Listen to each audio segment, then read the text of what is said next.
ભચાઉ તાલુકાના નેર અને કડોલમાં મીઠાનું દૂષણ પારાવાર બન્યું. ઓવરલોડ ભરેલા ટ્રકના દૂષણના કારણે આજે ભેંસને હડફેટે લેતા પરિસ્થિતિ વણસી.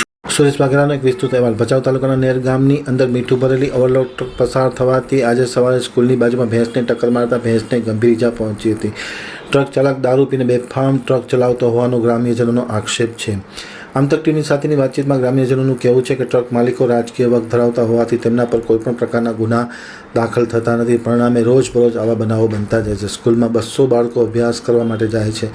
વાલીઓને ડર અને ભય સતાવી રહ્યો છે. ભયના ઓથાર તળે બાળકો ત્યાં અભ્યાસ કરી રહ્યા છે. આજે ભેંસને ટક્કર મારી, કાલ બાળકોને ટક્કર લાગે તે દિવસો પણ દૂર નથી.